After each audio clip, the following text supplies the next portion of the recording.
नमस्कार सर्वांना. सर्वप्रथम श्री स्वामी समर्थ. जय जय स्वामी समर्थ. स्वामी भक्तांनो, तुम्हा सर्वांचे आपल्या श्री स्वामी समर्थ या चॅनलमध्ये सहर्ष असे मनापासून स्वागत आहे.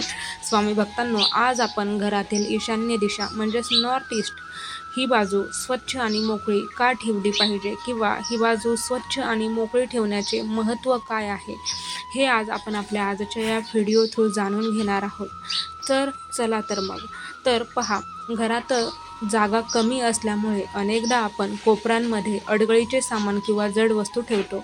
परंतु वास्तुशास्त्रानुसार घरातील ईशान्य दिशा म्हणजेच नॉर्थ ईस्ट, उत्तर आणि पूर्व दिशेच्या मधला कोपरा, तर ही अत्यंत महत्त्वाची आणि पवित्र अशी बाजू मानली गेलेली आहे. या दिशेकडे थोडे लक्ष दिल्यास घरामध्ये मोठी सकारात्मकता म्हणजेच पॉझिटिव्ह एनर्जी येऊ शकते. वास्तुशास्त्र आणि ज्योतिषशास्त्रानुसार ईशान्य दिशा ही जलतत्वाची आणि ज्युपिटर म्हणजेच गुरुग्रहाची दिशा आहे. गुरुग्रह हा ज्ञान, बुद्धी, सात्विकता आणि प्रगतीचा, समृद्धीचा कारक आहे. ईशान्य दिशा ही ईश्वरीय ऊर्जेचे मुख्य केंद्र असते म्हणजेच बिंदू असतो. म्हणून या दिशेला घराचे टोक म्हणजेच मस्तक मानले जाते. जेव्हा या दिशेला जड कपाटे, अडगळीचे सामान, केर कचरा किंवा शू रॅक ठेवले जाते, तेव्हा घरातील सदस्यांच्या विचारांवर आणि मानसिकतेवर त्याचा थेट परिणाम होतो. यामुळे घरात वैचारिक गोंधळ, नाहक ताणतणाव आणि योग्य निर्णय घेण्यामध्ये वारंवार अडचणी येऊ शकतात. घरातील शांतता भंग पावण्याचे हे एक साधे पण महत्त्वाचे कारण असू शकते. हा ईशान्य कोपरा जो आहे, तर हा एक अतिशय सोपा आणि विनाखर्च बदल आहे. घरातील ईशान्य दिशा नेहमी शक्य तितकी स्वच्छ, मोकळी म्हणजेच रिकामी आणि प्रकाशमान ठेवा. म्हणजेच तिथे प्रकाश व्यवस्थित पोचेल असे ठेवा.